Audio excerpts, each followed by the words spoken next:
Well, the character that you play still, he gets the ESP, doesn't he? And he thinks he's got it solved all the time.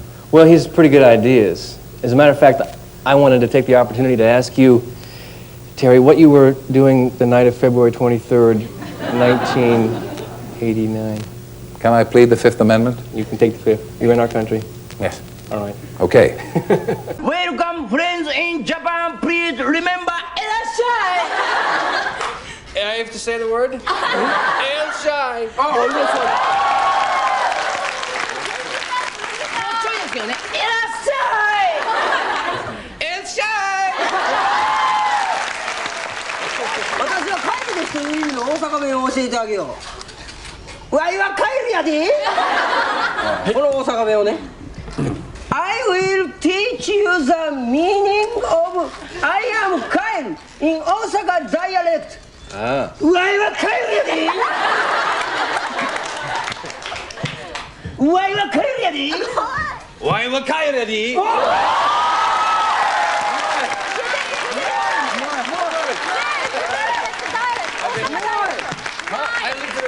昔はそうすると。怒るですかし。怒るですかし。This must be the best summer of your life so far. You've got the big hit series to look forward to going back to. Right, going up to Twin Peaks on the 9th. Yeah. So how did it end now? You were shot, weren't you? Isn't that how we ended the series this year? Right, took 3 in the chest. Yeah. Now, are you dead? How do I look? Well, you look fine. Okay. And you've worked with David Lynch a lot, haven't you? Right, yeah, we did Dune together. That was the first thing. And Blue Velvet and now Twin Peaks. Yeah. Of the 3 projects that you've worked together on, which do you feel the best about, as far as your work in it goes? Twin Peaks. Really? Yeah, I think so. I'm most comfortable. Yeah. What kind of guy is he? Dale Cooper? No, David Lynch. David Lynch. Yeah. I said it. Well, it's hard. He's kind of hard to put to tell us. I'll tell you a story about him. Okay. He came to my house one day to shoot a picture of my steps. But he wasn't just going to shoot a picture of the steps. He set up 2 little girders, a piece of wire, a little plastic baby, 2 men with chewing gum on their head, took a camera back here and took a snapshot of it. Wow. That's about the best way I can describe David Lynch. And when you asked him what he was doing, what did he say? You know. Well, he said he was setting up a still life, and you know, with my steps, he just liked the way the steps looked with this. And that was it. That was the sole purpose. He was coming out. That was it. Yeah. He came over to do that. Are you friendly with the man? Yeah. We go to dinner. Yeah. Yeah. And feel pretty good about that. What kind of childhood did you have? Oh, it's pretty average. Yeah. Where did you grow up? Oh, I grew up in Yakima, Yakima, Washington. Yeah, it's just kind of a conservative. People from Yakima here, that's surprising. Yakimites. Every night we have a few in the audience. No, it's a conservative town, about 50,000 people. Yeah. Yeah. Were you a good kid? Did you get in trouble? I was a very good kid, Yeah. David. I was a great kid. All right. Yeah. Did you get good grades? Yes, Yeah. I did, until I got into high school. All right, then things went south. Yeah. Yes. Did you work did you have after-school jobs, odd jobs, summer jobs? Yeah, I did. I had summer jobs. I used to work at a golf course. That sounds like a pretty good thing for a kid. It was great because I used to play. Yeah. You know, I don't play much anymore, but I used to play, and so I would go out there every summer and, you know, do my thing. Yeah. You were in charge of taking care of the grounds? Right. I was, well, actually, I wasn't in charge. I was one of the 3 guys that were working underneath the main man, but we would, we'd sometimes, you know, we'd have a little tomfoolery occasionally. We would, in the mornings, we'd get out there a little bit earlier than we were supposed to be, we were supposed to be at 5:30. You got to be up at the crack of dawn. Crack of dawn, even before the crack of dawn, Yeah. you get there. So we get there about 5, and we take the tractor out. There's a 4-speed tractor they had. And I had the idea one time of tying a rope to the back of the tractor with a, bar and skiing down the fairways. And I thought it would work because, this dew is on the ground very early in the morning. It's very slippery. So we got our Converse tennis shoes out. Right. Sure enough, it worked. Wow. Yeah, I got the pictures to prove it. I didn't bring the pictures with me, but it worked. So Except the problem was when we hit a dry patch. See, I've never done any of this, but I'm guessing to be able to ski behind a tractor, it's got to be going 45, 50 miles an hour. I told you it's a 4-speed tractor. Yeah, but how fast were you going? Well, you're going pretty good speed. You're going 30, 35. and wouldn't that just ruin the fairways? Well, You know, I never checked. I probably should have done that. So you have some time off? When figures started to drop after the murderer's identity was found, they said, all right, that's the end of Twin Peaks. Nobody wants to watch it anymore. What happened then? Well, they did take it off for a few weeks, but the fans were so vehement in their desire to see it. They sent the head of ABC, Bob Iger, they sent him all sorts of things. Logs in the mail, plastic Barbie dolls wrapped in cellophane. They demanded it back, and indeed it came back. Do you get any interesting mail yourself that you can tell us about? Bearing in mind that it's before the watershed? I get some very strange mail. Yes, I do. I get actually very appreciative mail. Coffee mugs. People send to me coarse coffee. They send, what else? They send bullets. They send to me, what else have I gotten? Some very strange Do you things. drink coffee yourself? Oh, love coffee, Terry. Most of it's damn fine. It's damn fine coffee, yes. And you're appearing on a television show with Sex and the City, is that right? Sex and the City, yeah. I think they're going to put me on sometime in July. I've got 7 or 8 shows that I'm doing. So. What's your, is this something you're looking forward to?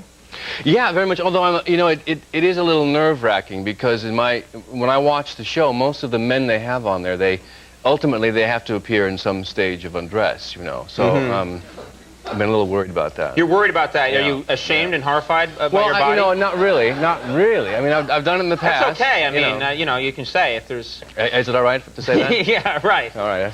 Are you worried about, are you someone who's comfortable in a naked state? Well, you know, I mean, I've done a number of things where I have been, you know, in a naked state. And right, in front of cameras. In front of cameras and everyone. Blue no Velvet, way I would ever do that. I know. Really? You've been naked. I'm not naked in the privacy of my own home, ever. Really? You have chosen to be naked. You've done this before. Well, I've had nakedness thrust upon me, Conan. Basically, I haven't. That was sort of a Shakespeare rep. Never mind. All right. I understood. Some men are proceeding. Yeah, right. Your Honor, I had nakedness thrust upon me. It's not my fault. I love that setting in the laundromat. Action, Kale.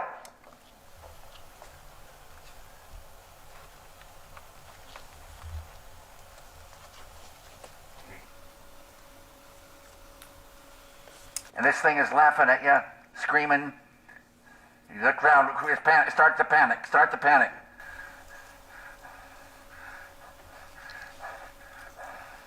Drop.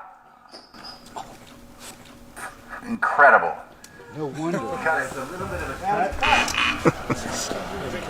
That was real good. You take Halloween very seriously. Oh, yeah. He probably just left a window open. It would work. Yeah. Anyway, the kids get scared and they come halfway down and we have to coax them in just to get the candy. You got to work to get candy in my building, dang it. You know, I like that. You know what I mean? I like You gotta that. work You're to not get one of these candy. guys who just greets them in a well-lit hallway and says, you know, here's your candy and take as much as you want. Yeah. You must enter a whole new reality. But is this an apartment building? Yes. That's crazy. I can't believe you're pumping smoke into an apartment building. I know. Sometimes it gets a little out of hand, but it just creates a good atmosphere. All right. Sure. All right. Yeah, what could go wrong? Sure. And you like to make your own costumes. Yeah. That's cool. I respect that. Yeah, I kind of last minute. It's better last minute. There's a desperation to it that I think is important. What did you make recently that you can just give us a flavor of what you? Last year I was a vegetable. Which vegetable? A leafy vegetable. Okay. I went as kale. You went as kale. I went as kale. Yeah. So I got the hot glue gun out, and you know, kale is a waxy vegetable. And hot glue and kale, it doesn't really work because the kale just slips right off, which I learned later that evening as I went out and left a trail of kale on my way to the party, that's how I found my way home, in fact. Yeah. I followed the kale. That had all been eaten by vegan hipsters. Yeah. They were looking at me. They had a gleam in their eye. Yeah, they were like, give me almond milk with this. And it's got hot glue on it. Yeah. So you were shedding kale as you went through the night. Yeah. I think we have a picture of you as kale. How much have you lost at this point? So I've lost a fair amount. You see me holding on and kind of squeezing. You're trying to just hang on to the kale for dear life. And you know, it's a smelly vegetable, so as the evening went along, I didn't really plan this out very well, did I? No, I didn't. And little did you know we'd be showing it on this show. Exactly.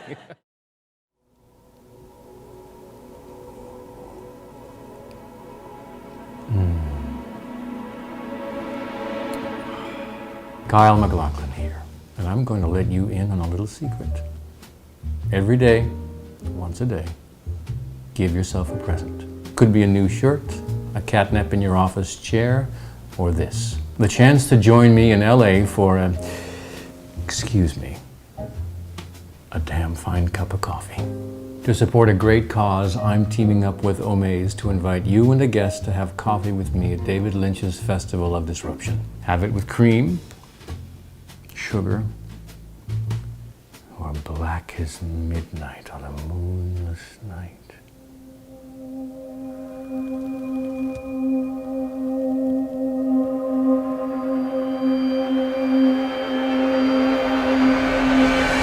It'll be a chance for us to converse about anything and everything. Sex and the City, Portlandia, Dune as told through emojis. Basically a chance for you to see that I'm actually nothing like Agent Dale Cooper in real life. Excuse me.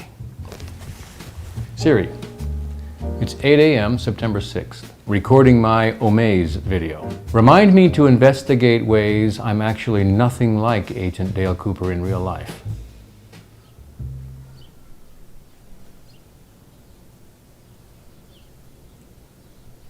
You'll also get VIP passes to the entire weekend of music, art, films, talks, and you'll even meet David Lynch at the official kickoff party. Click the link or go to omaze.com/Kyle to enter. It's reasonably priced, $10 or more, and every entry supports the David Lynch Foundation. Of course, I have no idea where this will lead us, but I have a definite feeling it will be a place both wonderful and strange. So enter now, and let's find out.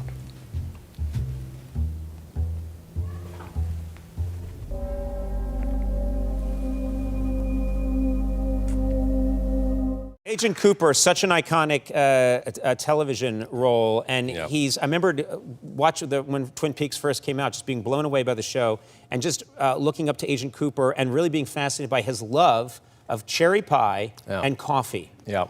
And you have admitted since you yourself do not love cherry pie. Well, it's not my favorite. Right. Listen, anything, I'll eat any dessert, that's fine. But no, yeah, cherry pie, my apple pie. You know, that's, my dad actually was the cook in the family, and he would make terrific apple pies. So that was my favorite. But cherry was in there. But what's true to your character is that you love coffee. I do love coffee, and I still love coffee. Right. And I drink it black. Black as midnight on a moonless night. You're supposed to say... you could just say black. So I'm gonna show you how I make coffee the way I like it. It's super dark roast, which I prefer. So the darker the roast, the less caffeine, which is pretty nice. For 6 cups, this is about 85 grams of coffee. We'll just pour the whole thing in. Hey Siri, set timer for 4 minutes.